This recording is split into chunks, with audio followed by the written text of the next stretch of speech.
Next fight of the night, Edson Diniz taking on Tomomi Iwama. Edson Diniz coming to us out of the American Top Team in Fort Lauderdale. Iwama coming to us out of Japan, Tokyo, Japan.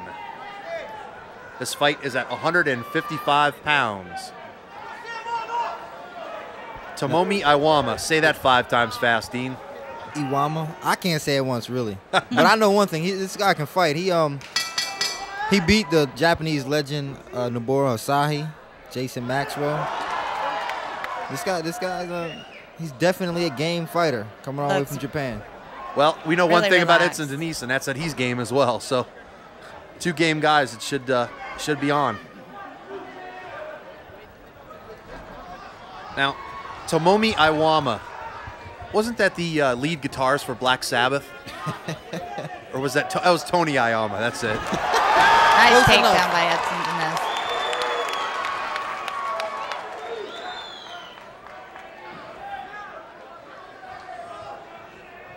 You're going to see a very, very well-rounded fighter on the ground in Edson Diniz.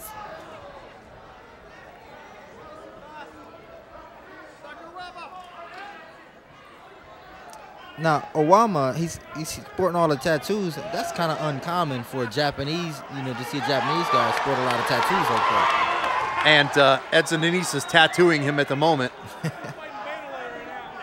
with a few lefts and rights.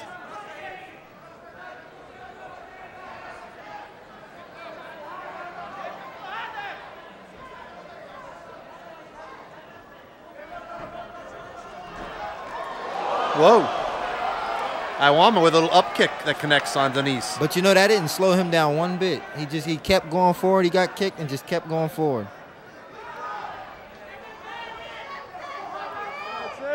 Edson really pushing the action. Iwama's got a good guard here. He won't let him pass. And this is Edson's game on the ground. He's exactly where he wants to be. Iwama's doing a nice job of, keeping Edson from advancing too much. Well, Edson Diniz, a very, very accomplished jiu-jitsu stylist. He is famous or infamous in Brazil for his loss in the Mundial finals to BJ Penn. That's right. Edson was the vice champion that year. That's right. And he is forever tagged as the first Brazilian to give up a title in the black belt to an American. Which I've learned is a little bit of a sore spot. Thus the reason I mention it. That's too bad. There's an open wound. Where's the salt?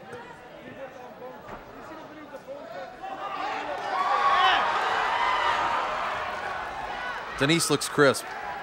I like the way he just keeps the pressure on him.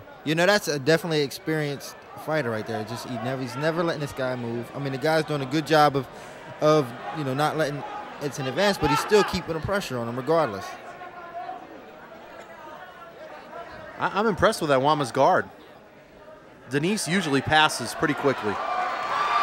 But you notice, even though when he can't pass, he just starts raining punches. Back to the feet.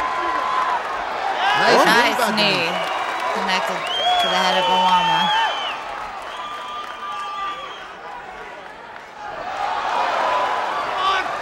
Diniz keeps the headlock and rolls it.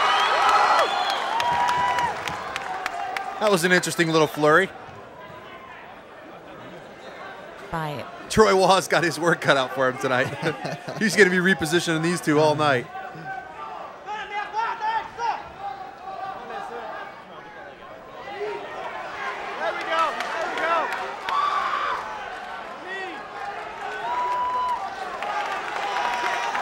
Diniz looks very comfortable.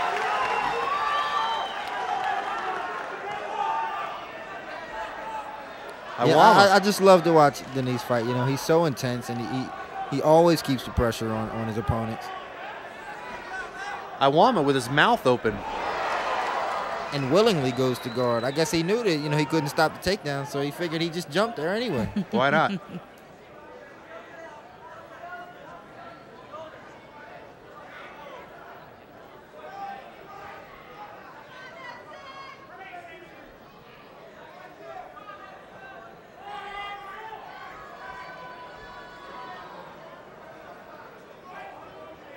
Very technical fight between these two.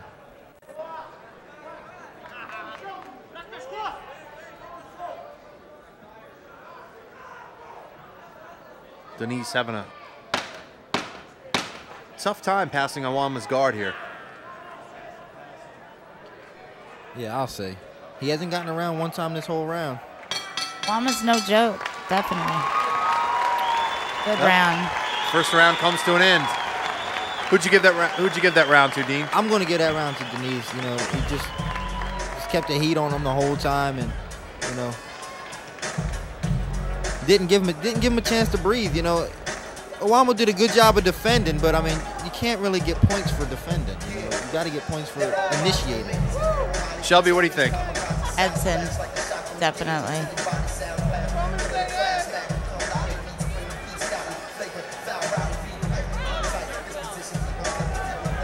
As Dean jumps up from his duties to help out Edson in his corner. Get back over here, Dean. Dean just wanted a better look at the ring girl. Sit down, Dean. Round number 2. Hop back to the mic, Dean. Awama's an interesting. Edson's been working extensively on his boxing, too. You see him coming out throwing little 1-2s and jabs. His footwork's gotten a lot better. He does. He looks much more comfortable on his feet. Little skip kick. You teach him that one, Dean? Well, we worked on that a little bit. I think Shelby was working with him on that one, too. That one known as the skip to my Lou.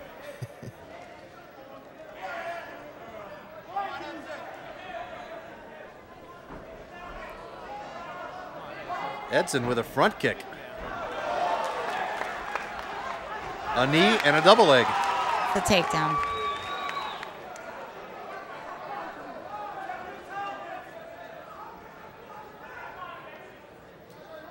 Awama so far being overwhelmed.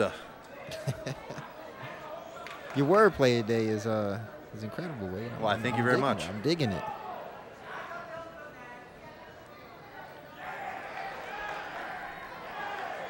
It's nice of you to say about my wordplay. Yeah, I can dig it. I can dig it. Awama seems very comfortable fighting from his back. Well, Really good guard. You know, he may seem comfortable, but this is not a fight he's going to win from his back. You No. know, you're not going to catch Edson Diniz in a submission. No, Edson's very, very comfortable on the ground. And he gets past the guard. Passes the guard. Out. Awama does a nice job of getting a hook in and elevating Edson and putting him back in the guard. Very good. Not just good, but very good. He almost tried to sweep Edson, but Edson based out, got his balance. And Edson looks to be in great shape. Look at him. He's still going at the same pace he was in the first round. This fight is scheduled for 3 rounds. They're about halfway through the second round. Edson Diniz in the guard of Tomomi Awama out of Tokyo, Japan. Edson is really pressing this fight. Really pressing the action. Now, you know, from the looks of things, it's hard to tell what Awamu's game plan is because he hasn't really done anything. You know, he hasn't done anything on the ground. He hasn't done anything on the feet. Well, you know, it's easy to come in with a game plan, but you still have to execute it. And I think he may have been caught a little off guard by Edson's stand-up. That had to be what it was because he, you know, even on the feet, he hasn't really initiated anything. Edson has won the battle on the feet. He's definitely winning on the ground. You know, it's time to go back to your corner after this round and say, man, what do we have to do to win this fight? Well, and Edson has been able to dictate the pace of the fight so far by dictating what has happened on the feet, including the takedowns. Awama. Guard skills. Good guard.